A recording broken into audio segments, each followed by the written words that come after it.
In this lesson, the title is Simplifying Rational Expressions with Like Denominators. And we're going to have a little bit of that. Actually, in letters H, I, and J, we're going to deal with expressions that need to be added because they can be added with like denominators. For much of this lesson, though, we're just going to actually be working with rational expressions and learning some of the quirks of rational expression. So let's get started. Lessons A, B, and problems A, B, and C are very similar to problems that we've done before, where we need to find what are called excluded values. In other words, what are the values that the variable cannot equal? Because if the variable equals that value, the term is undefined. What we do is we ignore the numerator, concentrate on the denominator, and set the denominator equal to 0. Because if the denominator equals 0, then the term is undefined. So what does h have to be for h to equal 0? Let's divide both sides by 4. 4h divided by 4 is h. 0 divided by 4 is 0. So if h equals 0, the term is undefined. The way that I write that, I'm going to write h equals 0 there, but really what I'm saying is h can't equal 0. If h equals 0, the denominator is 0. So I'm going to say 0 is an excluded value. Let's go on to B. B is a little different, but a little the same. I need to set the denominator equal to 0. P plus 4 equals 0. Then I need to solve for P. Here, though, I'm not multiplying, I'm adding. So I'm going to subtract 4 from both sides. P equals negative 4. And that means that negative 4 is an excluded value. Let's move on to C. In C, I have g minus 5 on top, 3g minus 15 on the bottom. Now, you may notice that this looks like I can pull a g minus 5 out of the top and out of the bottom and simplify this. Doesn't matter. Doesn't matter. The excluded value is still going to be excluded regardless of whether I simplify this fraction or not. So because this fraction has been stated in a way that has a denominator with an excluded value, I have to state the excluded value. And the way I do it, 3g minus 15 equals 0. Let's solve for g in this case. So let's see. I'm going to do 3g equals adding 15 to both sides. 3g equals 15. And then dividing both sides by 3, g equals 5. If g equals 5, then my term is undefined. So 5 is an excluded value. And that's how we do excluded values. Now, letter D. Anytime we have fractions in the denominator, we have to deal with these excluded values.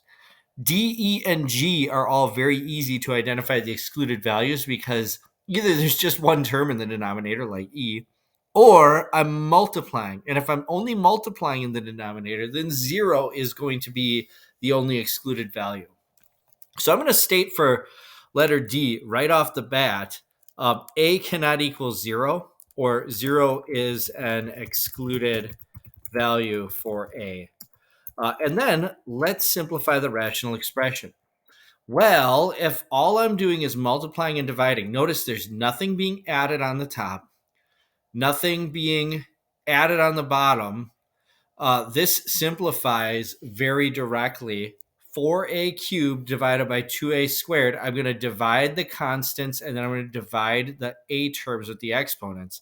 4 divided by 2 is 2. A cubed divided by a squared is a. The answer to this one is going to be 2a. All right, letter E. For letter E, once again, 0 is an excluded value for D. And now to simplify this, I am not going to do anything because there's nothing that can be done. I can't divide everything in the numerator by D. So that means I can't divide anything in the numerator by D. Technically, if I wanted to, I could change this to D over D equals or plus 1 over D. I could put each term in the numerator over the denominator, but that doesn't make things simpler. That makes them more complicated. So d plus 1 over d plus 1, and we'll do this in actual fractional form. I could do that. So d plus 1 divided by d is the simplest form of this expression. All right, letter F. Here, 3z squared minus 6z over 5z minus 10. Well, first of all, I have to pay attention to this. 5z minus 10 equals 0.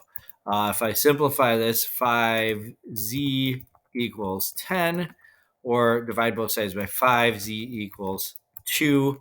That means that 2 is an excluded value for z. Z cannot equal 2. I needed to do that first. And now let's see if we can simplify this. I need to see if I can find common factors, okay? One thing that I can do the prime number factorization for the numerator, the prime factorization for each number in the denominator, and see if there's anything I can factor out. If I did that, I'd see I can factor 3z out of the numerator. I would get 3z times z minus 2. Now let's just make sure I did that right. If I distribute this back in, I get 3z squared minus 6z. That's exactly what I have here. So that's right. Okay. That's the numerator. What's going to happen in the denominator if I pull out any like terms? In the denominator, I could pull out a 5, and I get 5 times, in parentheses, z minus 2. Does anything cancel here? Well, 3z and 5 have no factors in common, but notice that I have a factor z minus 2 on the top, z minus 2 on the bottom. I guess I will cancel that factor. And what that means is that my actual answer for this is simply going to be 3z on the top over 5 on the bottom. 3z over 5 is the simplest form for F. All right, let's do G. For letter G, I have 5xy minus 10x over x squared y squared. I see I have x squared y squared on the bottom. So 0 is an excluded value for anything in my denominator being multiplied, x and y. Okay, next I'm going to do my factorization. I see that I could pull a 5x out of the numerator. So my numerator becomes 5x times y minus 2. And then my denominator, I need to do x squared y squared. There's nothing I can do to simplify x squared y squared. That's just going to stay looking like it is. But I noticed that I do have a common factor. This x is going to cancel one of these x's. So I have one x on the top that's going to cancel out one x on the bottom. And what this is going to end up being is 5 times y minus 2. Notice I can't the only way I can cancel anything on the top and the bottom is if every single term has that thing. Every single term on the top had an x in it, right? Or the other way to consider is just write all the factors on the top, write all the factors on the bottom, and any factors in common on the top and the bottom can be canceled. I can cancel one x from the top and one of the x's from the bottom. In letter H, I have 4f minus 2f, and they're both over r squared. Well, anytime I have a common denominator, this would be like doing 6 over 2 minus 3 over 2. I could do 6 over 2 minus 3 over 2 because the denominators are the same. I just subtract the numerators and leave the denominator alone. In this case, I have 4f minus 2f on the top and then r squared on the bottom. So I'm going to make this a fraction. And we'll go down here to the denominator, and r squared is going to be on the bottom. I'll fix the underlining in a second here. There we go. Okay.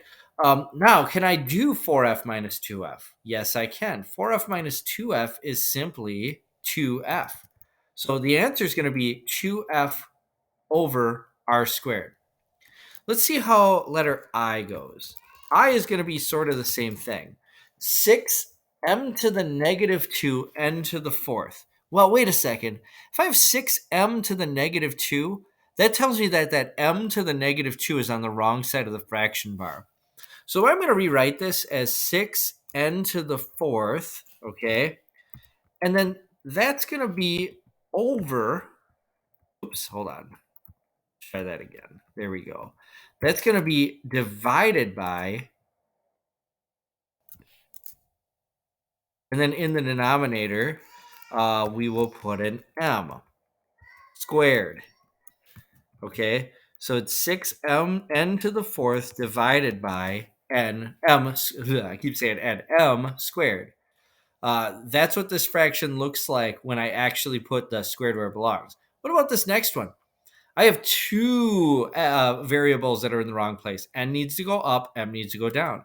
So this is going to be plus, okay, let me get that where it belongs. So plus, and this fraction is going to be 3 n to the fourth when I bring the n up, okay?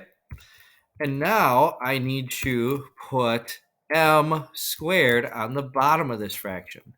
Well, wait a second. These are both over the same variable. And not only that, on top, I have 6n to the fourth plus 3n to the fourth. If I have 6n to the fourth plus 3n to the fourth, when I add those together, I get 9n to the fourth. Okay, I'm not going to add the exponents, but I am going to add the coefficients, right? That's how we do it. So it's going to be 9n to the fourth over m squared.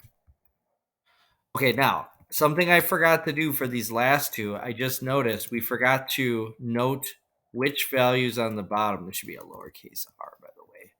I forgot to note, oh, hold on. How did I get an r down there? That should be in, oh yeah, it's r, lowercase r. Okay, anyway, I need to know which values the denominators are not able to take on. I'm just going to say that. So in H, because I have an R in the denominator, R is the only thing that's in the denominator, R cannot be equal to 0. For letter I, M is in the denominator for this term, N is in the denominator for this term, and M. So neither M nor N can equal 0 for letter I, otherwise it's undefined. And then on to letter J. Letter J is a word problem. A rectangular mirror has a frame with length 2x plus 5 over 4y inches and width 6 minus x over 4y inches. Find the perimeter. Well, I have to double each fraction because I need 2 times this plus 2 times this. 2 times one of these fractions is just going to be 2 times the numerator. So actually, I'm going to have a 4x plus 10 over 4y. That's going to give me the top and bottom side of this frame. Okay, so 4y on the bottom. And then I'm going to say that's going to be plus, and then I need to double the numerator. The other one's 12x minus 2. Oh, just 12. Sorry, 12 minus 2x. That's double 6 minus x. Okay. Over, and the denominator stays the same, 4y. All right, now, because the denominators are the same, I can add. When I add this, what do I get?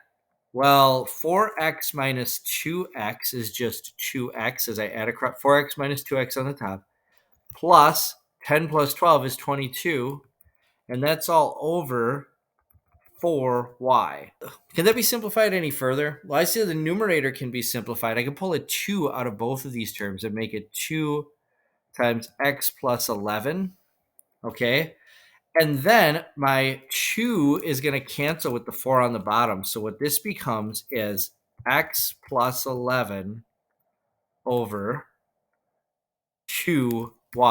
Because I canceled out a 2 in the numerator and in the denominator. That's the simplest form of the perimeter for this frame. And that's how you do it. So notice in this lesson, you have to know what you can simplify, what you can't simplify. And you need to be very, very, very careful to follow the rules of algebra as you go.